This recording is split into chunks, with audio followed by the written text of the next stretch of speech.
Okay, आज मैं vaccines के बारे में बताऊंगा कि वैक्सीन्स क्या होते हैं। तो वैक्सीन क्या होता है? वैक्सीन एक सब्सटेंस है जिसमें बैक्टीरिया और वायरस का कुछ पार्ट लेके, कुछ टुकड़ा लेके, कुछ प्रोटीन से लेके शरीर के अंदर इंजेक्ट किया जाता है, जिससे शरीर रोगों से लड़ने के प्रति, उस टाइप के बैक्टीरिया और वायरस से लड़ने के प्रति क्षमता डेवलप कर लेता है।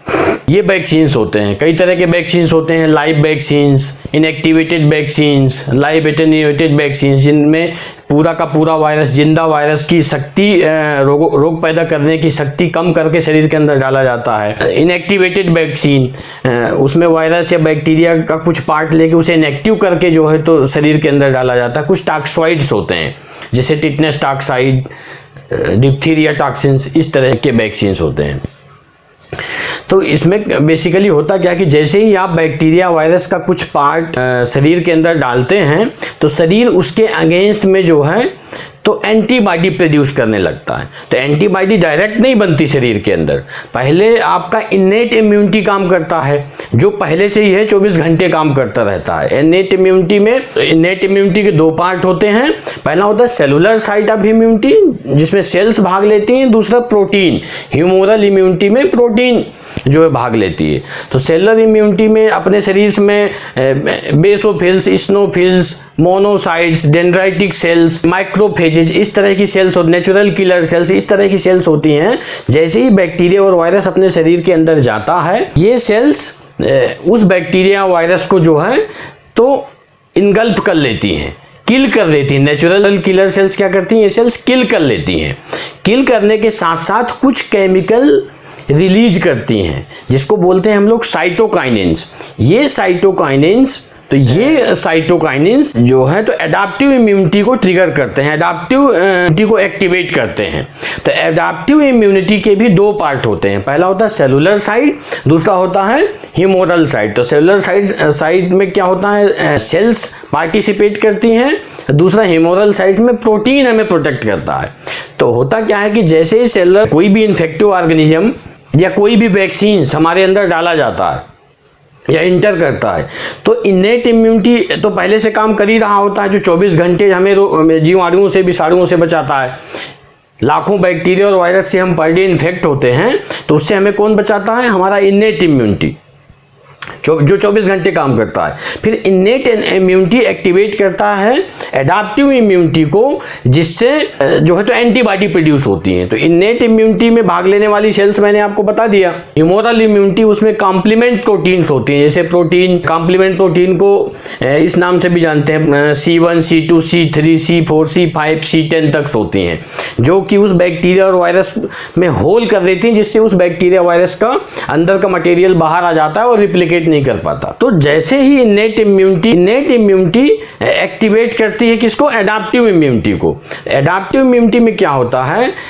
ये भी, इसमें भी दो पार्ट होते हैं, cellular side and humoral side. Humoral side में प्रोटीन्स जो है, तो ह्यूमोरल साइड ऑफ इम्यूनिटी का जो पार्ट होता है वो प्रोटीन होता है। सेलुलर साइड में क्या होता है? एडाप्टिव इम्यूनिटी में B lymphocytes and T lymphocyte.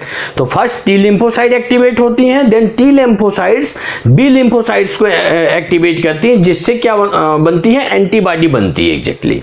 तो वो एंटीबॉडी हमें उस वायरस और बैक्टीरिया से प्रोटेक्ट करती है। ये है बेसिक फंडा कि कोई भी वैक्सीन से कोई भी माइक्रो ऑर्गेनिज्म अपने शरीर के अंदर जाता है तो हमारा शरीर उसके अगेंस्ट में एंटीबॉडी बना लेता है, जिससे जो एंटीबॉडी उस बैक्टीरिया और वायरस को जो है तो मार गिराता है, उससे लड़ने में सहायता प्रदान करता है। लेकिन ये एंटीबॉडी स्पेसिफिक टाइप की होती हैं। इस वैक्सीन से हम जिस टाइप का एंटीजन डाल रहे हैं उसी टाइप की एंटीबॉडी बनेगी। इसका होलिस्टिक इम्यूनाइजेशन से कोई लेना देना नहीं होता। यदि वही बैक्टीरिया और वायरस म्यूटेट हो गया तो ये एंटीबॉडी काम नहीं करेगी। यदि बैक्टीरिया वायरस म्यूटेट हो गया या दूसरे टाइप का बैक्टीरिया वायरस हमें अटैक कर रहा है तो ये एंटीबॉडी आपको काम नहीं करेगी। उसके लिए फिर से आपका इन्नेट इम्यूनिटी काम करेगा, देन इन्नेट इम्यूनिटी एक्टिवेट करेगा आपके जो है एडाप्टिव इम्यूनिटी को। एडाप्टिव इम्यूनिटी से टी लिम्फोसाइट एक्टिवेट होगा, टी लिम्फोसाइट बी लिम्फोसाइट को एक्टिवेट करेगा, देन स्पेसिफिक टाइप का फिर से एंटीबॉडी बनेगा। तो ये वैक्सीन्स क्या होता है, वैक्सीन्स कोई संजीवनी बूटी नहीं है कि आपको मरने से रोक लेंगी। वैक्सीन एक स्पेसिफिक टाइप का एंटीजेनिक सब्सटेंस आपके अंदर डाल के स्पेसिफिक टाइप की एंटीबॉडी प्रोड्यूस करा के आपको उसी तरह का यदि इन्फेक्टिव ऑर्गेनिज्म फिर से इंटर होगा तो मेमोरी सेल्स होती हैं शरीर के अंदर, प्रतिरक्षा तंत्र को पता चल जाता है कि वही इन्फेक्शन है तो उसको मारने में मदद मिलती है, सहायता मिलती है। मेमोरी सेल्स मेमोराइज करके रखता है, जब भी नेक्स्ट टाइम सेम टाइप का इन्फेक्शन होगा तो उसे मार के अलग कर देगा। मेरे कहने का मतलब ये है वैक्सीन्स की आपका मौत से कोई लेना देना नहीं है, वैक्सीन का आपकी बीमारियों से कोई लेना देना नहीं है। वैक्सीन लगा के आप ये निश्चिंत मत हो जाइए कि अब हमें कुछ हो नहीं सकता। वैक्सीन का ना आपकी मेंटल स्ट्रेस से कोई लेना देना है, ना आपके बाकी क्योंकि माइंड और बॉडी का बड़ा गहरा कनेक्शन होता है। माइंड बॉडी जो है, mind and body is not a separate entity. आपके डिल्यूजन्स के ऊपर ही डिपेंड करता है कि आपको कौन सा इन्फेक्शन होने वाला है, कौन सा नहीं होने वाला है। अदरवाइज आप सेम एनवायरनमेंट में रहते हैं, सेम एयर इनहेल करते हैं, सेम खाना खाते हैं, सेम पानी पीते हैं, लेकिन एक को निमोनिया होता है, एक को कोई दूसरी बीमारी होती है और एक आदमी उसी एनवायरनमेंट में स्वस्थ रहता है। तो प्रॉब्लम जो है आउटसाइड नहीं है, बैक्टीरिया वायरस प्रॉब्लम्स नहीं होता है, प्रॉब्लम इज विद इन अस। जब हमारे डिल्यूजन्स, हमारे परसेप्शंस जो है तो रॉन्ग होते हैं, when our delusions become wrong then we falls. Vaccines डाल के, वैक्सीन से स्पेसिफिक टाइप का एंटीजन डाल के ओनली हम स्पेसिफिक टाइप की इम्यूनिटी जो है तो डेवलप कर रहे हैं। होलिस्टिक इम्यूनाइजेशन का वैक्सीन से कोई लेना देना नहीं है। होलिस्टिकली आप हेल्दी नहीं हो गए, आपकी मेंटल स्टेट कुछ और है, आप मेंटली इल हो, साइकोलॉजिकली इल हो, तो उस वैक्सीन का लेने का मतलब ये नहीं है कि आपको अब दूसरी बीमारियां नहीं हो सकती, दूसरे तरह के इन्फेक्शन आप कैच नहीं कर सकते हैं।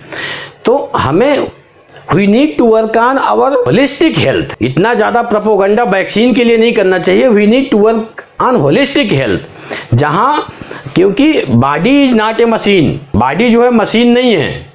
Modern medical doctors, modern medicals approach ये है कि वो साइकोलॉजिकल एस्पेक्ट नहीं देखते किसी भी व्यक्ति का, कि उसकी साइकोलॉजी क्या है, उसकी फीलिंग्स क्या है उस गिवन सिचुएशन में, उसके परसेप्शंस क्या हैं, उसके डिल्यूजन्स क्या हैं। अब basically disease is nothing, disease is a delusion. हमारे डिल्यूजन्स रॉन्ग हो जाते हैं, हमारे परसेप्शंस किसी गिवन सिचुएशंस में रॉन्ग हो जाते हैं, तब हम बीमार पड़ते हैं। But we does with homeopathy makes your wrong delusion into more healthier delusion, makes your wrong perception into more healthier perception. When your perception become healthy, you will be healthy. तो holistic health को हमें ध्यान देना चाहिए कि holistic health कैसे बने। तो हेल्थ अकेले दवाइयों का, वैक्सीन का पार्ट नहीं है। Health is a part of your diet, exercise, yoga, meditation, think healthy, lives healthy, behave healthy, along with holistic medicine like homeopathy, where the doctor address you as a whole, not just like a machine, not just like a motor car. आप machine नहीं है, आपका part नहीं बीमार होता है। पहले first you fall sick as a whole, then your part is affected. आपका पार्ट ऑटोमेटिक नहीं खराब होने लगता, फर्स्ट लाइफ फोर्स डीअरेंज होता है, then you are able to receive the infection, then you are susceptible to catch that infection. पहले आपका life force derange होता है। जो ह्यूमन लाइफ है या किसी की भी लाइफ है वो बनी हुई है माइंड, बॉडी और soul. Life is form by mind, body and soul. तो healing has to happen at the level of mind, body and soul, not at the organ level. तो if you want to improve your health, if you want to boost your immunity, तो आपको yoga, meditation, daily exercise, ये सारी चीजें आपको करनी पड़ेंगी।